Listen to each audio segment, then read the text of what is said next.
de Jérusalem, mais c'est aussi notre origine. On vient tous d'Israël, du royaume d'Israël, qui remonte déjà à 3000 ans, donc c'est une vieille affaire. L'exode d'Égypte où le peuple juif s'est constitué il y a déjà longtemps, le don de la Torah au mont Sinaï, tout ça fait que ce patrimoine qui s'est transmis de génération en génération nécessairement amène tout juif à se tourner vers Jérusalem à un moment ou à un autre de sa vie ou de ses jours et pour les plus pratiquants 3 fois par jour. Je crois que le principal ennemi du monde moderne, c'est le terrorisme. C'est le terrorisme qu'il faut combattre, c'est un cancer de l'humanité, c'est un cancer de la civilisation. Et ce sont donc toutes les sources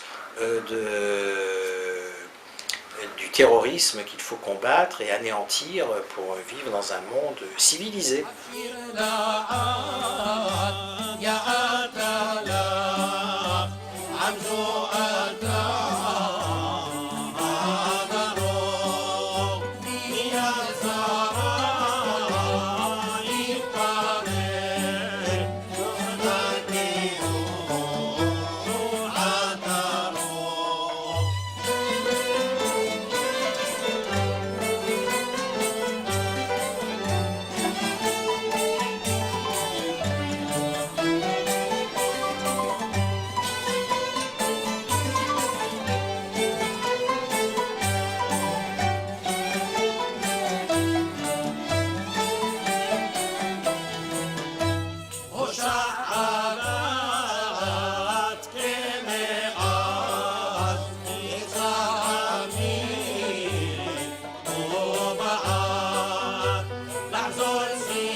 La pièce des carottes sont cuites, oui, qui a été écrite, il est décédé, par quelqu'un de Mogador. Oui.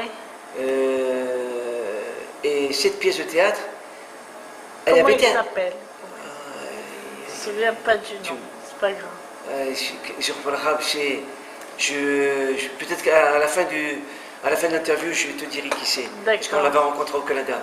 Et les carottes sont cuites, ce qui s'est passé, c'est qu'une fois j'avais entendu ici à Paris qu'il y avait la représentation des carottes en cuite au centre Achille. Donc, moi, j'ai eu la chance... C'était plein craqué. Comment les gens ont su? C'était parce que d'abord les gens connaissaient les carottes en cuite. Déjà. Oui, bien sûr. Puis, le père de Gad Elmaleh a joué dans la pièce de carottes en cuite au Maroc. Il a été même un des artisans pour l'écriture. Ah bon? Ah oui, oui, oui. Ah, d'accord. Mais tu sais que le père de Gad Elmaleh, c'était un artiste. C'était un artiste, un mime, qui était un des plus grands mimes du Maroc, et c'était en plus de ça un homme de théâtre. C'était un homme de théâtre et un homme d'écriture. Ah bon? Ah oui, oui, c'était un homme d'écriture. Et puis, donc, moi j'ai eu la chance d'avoir Gilbert Lévy, qui est metteur en scène, et qui avait sa pharmacie juste à côté de la maison. Donc j'ai été le voir, je lui ai dit, tu sais, est-ce que ça t'intéresserait de reprendre les carottes en cuite, mais de la faire professionnellement, d'une façon professionnelle? Il m'a dit avec plaisir. Donc j'ai réuni tous les acteurs des carottes en cuite, et je leur ai dit, voilà, on est un metteur en scène, ce qu'on voudrait, c'est reprendre la pièce des carottes en cuite, mais la faire au jour, c'est-à-dire pour les Français. On avait Charlie Ayotte, qui faisait le rôle de la mère, qui était exceptionnel. Oui, c'est un homme. Oui, un homme. Quand il enlevait sa perruque, les gens étaient... On ne savait pas, on se demandait toujours. Dès que le rideau se levait, et qu'il était assis comme ça, il faisait « ouais, dès qu'il commençait ça, le rire ne s'arrêtait pas jusqu'à la fin de la pièce. Boujna a fait découvrir, si tu veux, l'humour tunisien. Voilà. Boujna a fait découvrir. Et il y avait une place à prendre, et ben, le gars est venu, il l'a prise. Après, il y a Eli Kakou. Eli Kakou est tunisien. Moitié tunisien, moitié algérien. Ah bon, oui, d'accord. Et Harry Habitant, non, Harry Habitant est venu, bien après. Harry qui était adorable, il est venu bien après. Mais ça fait longtemps qu'il rame. Mais là, il explose. Là, il a trouvé sa voie. On était quatre. Il y avait Gad Israël, il y avait Harry Habitant, il y avait Elie Marciano, Sion Marciano, qui lui travaille avec Jamel. et qui écrit aussi pour des films. Il avait fait, et puis avec Harry Habitant, on a fait des soirées exceptionnelles. Alors, quelle est ton actualité? Est-ce que tu as une actualité ou tu as des projets? Tu sais, les projets, on les a tous les jours. Hein. Alors, quel est ton projet? Un projet, moi, c'est d'abord de remonter un spectacle. Il faut que je remonte un spectacle avec Albert. Albert va... Qui a écrit Mèche folle et Bigoudi. Albert a écrit 2 pièces de théâtre. Bah, il n'a pas écrit que 2 pièces de théâtre. Il a toute une armoire de pièces de théâtre.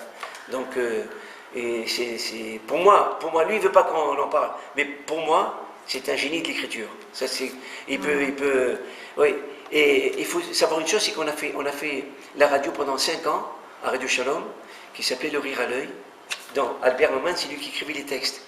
On était avec Jacques Bisraor, la Mary Jane, qui a travaillé avec Pierre Dac. Il y avait, comment s'appelait celle qui était dans les agences de voyage, Lydia Voyage. Lydia Voyage. Et il y avait une équipe extraordinaire. Chaque fois qu'on parle de belle-mère, pas sa belle-mère, tu vois, on dirait que... Non, pas du tout. Ma belle-mère m'a dit, prête-moi la voiture, je vais au cimetière. J'ai dit, oui, mais qui va me ramener la voiture?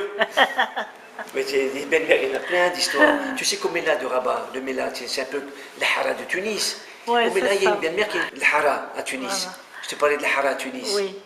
La Hara, quand la belle-mère elle a eu une crise cardiaque au 3e étage sans ascenseur, les croque-morts sont venus la chercher, ils l'ont mis dans le cercueil. Ils ont descendu les escaliers à pied. Il y en a un qui a glissé. Le cercueil s'est ouvert. La belle-mère s'est réveillée. Qu'est-ce qui se passe? On dit, on ne sait pas. Et c'est moi qui étais là. Je lui ai fait, non, c'est pas toi. Je ne sais pas où est-ce qu'il est parti. Elle a vécu pendant 1 an. Et 1 an après, elle a eu encore une crise cardiaque. Et quand il y a eu une crise cardiaque, quand les croque-morts sont venus la chercher, je leur ai dit, faites très attention, quand vous descendez des escaliers, parce que là, le sommet est très léger. Non, tu sais que dans mes spectacles, malheureusement, j'ai gratiné un petit peu les mecs d'acier. Les Meknassi. Oui. Parce qu'on disait que les Meknassi étaient avers. Et sans tabac.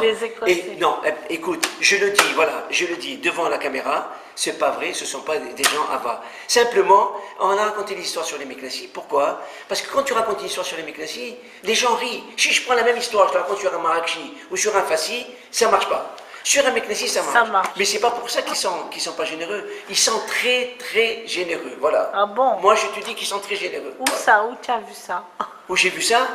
Mais je l'ai vu partout. Mon ami intime est un Meknassi. Il n'y a pas plus généreux que lui. Il s'appelle Pinhas Atias. Ici, il m'écoutera. Je lui dis qu'il n'y a pas plus généreux que lui au monde. Et pourtant, il est Meknassi.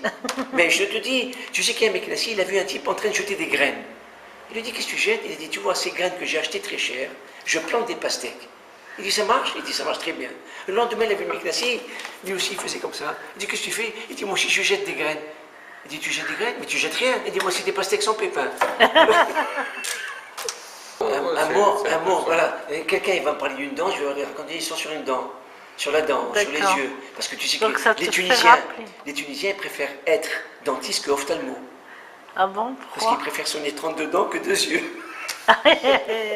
Tu comprends? Non mais chaque mot, c'est ça qui est extraordinaire. Chaque mot peut amener une histoire. Madame, j'ai toujours été avec les Juifs depuis tout petit, sur les marchés, partout. Ils m'ont aidé, et je les remercie encore, jusqu'à aujourd'hui. C'est bien compté depuis tout petit jusqu'à maintenant. J'ai toujours été avec eux, et ils m'ont aidé, ils ont le cœur sur la main. Et grâce à eux, j'ai réussi un petit peu dans le spectacle. Grâce à mon ami Albert Maman. Qui vous a donné un coup de pouce. Il m'a donné pas un coup de main, c'est vraiment, il m'a tiré le bras là, pour me sortir du ravin. Alors, qu'est-ce que... Du ravin. Du ravin. Arrêtez de déconner. Et puis grâce à lui, il m'a pris pour jouer à la pièce de théâtre jusqu'à Montréal. Vous vous rendez compte de France? C'est pour ça qu'il a été rappelé à Montréal pour faire un spectacle. Voilà, et qu'est-ce que vous avez fait dans cette pièce, l'acteur? Le rôle principal. Rôle principal. Mon ami Karim, il a fait le rôle principal. Mais j'ai écrit cette pièce pour lui. Et vous avez écrit pour lui. Comment tu veux que j'aime pas les Juifs et j'aime pas mon ami, vous mon aimez frère. les Juifs. Voilà, c'est ce que je voulais entendre. Et je vais vous dire un truc, madame, il est mieux que mon frère. Ah Je bon? vous dis franchement. C'est super. Et c'est parce qu'il n'a pas de frère, c'est pour ça. Non, j'ai des frères, mais l'histoire, c'est chacun. Non, mais j'ai trouvé lui. est-ce que Alors tu l'as dit vous avez des souvenirs d'Algérie, des bons souvenirs avec les Juifs? Bien sûr. Voilà. J'ai même été voir le cimetière juif là, pour une amie qui s'appelle Esther, que Dieu est son homme. Elle a grandi dans mon quartier en Algérie. Elle connaît mon père, mon grand-père. Elle a 100 ans, elle est morte à 100 ans. que son âme. Et j'ai été visiter le cimetière pour voir la tombe de son mari. Il est bien tombé.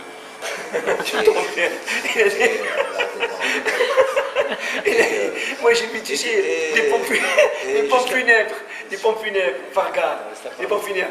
Je lui ai dit, est-ce que tu peux garder un secret? Il m'a dit, je suis muet comme un tambour. Et j'ai dit, le boulot en ce moment, il m'a dit, c'est mort en ce moment, il m'a dit. Karim, regarde, mais regarde le visage, Karim. Tu sais que tu aurais pu jouer dans le film de Gainsbourg? Tu vois pas qu'il C'est vrai, le nez, le nez. Voilà. Ouais. Alors, pour en terminer, pour vous dire que j'ai toujours été avec la communauté juive, séfarade, ashkénaze moins, parce qu'ils sont plus connectés avec mon pays d'Algérie. Hein. Et à Lyon, je suis toujours avec eux à Lyon, sur les marchés, ils m'ont fait de la place sur la marché, ils m'ont aidé. Et chez Saran, ça sort chez eux, voilà. Et... Quand il a parlé de cette paix, Albert Maman, je lui ai dit, mais il y a une chanson de Jacques Brel qui s'appelle « Quand on n'a que l'amour ». Ouais. Je voudrais que tu me fasses une chanson, une parodie, sur la paix entre les Juifs et les Palestiniens. Entre les Israéliens qui doit et les la Palestiniens. faire? Albert. Albert Fadi. Et ça s'appelle Quand on a cet amour. Alors, Quand on a vas-y. cet amour pour cette terre qu'on partage, avec autant de rage, avec autant d'amour, Israël, terre d'amour, des prophètes et des rois, pour chanter la Torah, chaque heure et chaque jour. Quand on a cet amour, pour vivre ses promesses, sans nulle autre richesse que d'y croire toujours. Quand on a cet amour, pour créer une nation, et chanter à Sion notre joie d'un retour. Quand on a cet amour pour unique raison, pour unique chanson et unique parcours. Quand on a cet amour, enfant mort au matin, juif ou palestinien, qu'on pleure d'un même amour. Quand on a cet amour à offrir en prière, une paix entre frères, sans haine et sans détour. Quand on a cet amour à donner en cela, dans l'unique combat, c'est de nous rassembler un jour. Quand on a cet amour pour trouver un chemin et forcer le destin d'une paix pour toujours. Quand on a cet amour pour faire taire le canon avec cette chanson, sans le son d'un tambour, alors sans avoir rien que la force d'aimer, montrons-leur des deux mains. Shalom, salam au monde entier. Bravo. Magnifique. Voilà,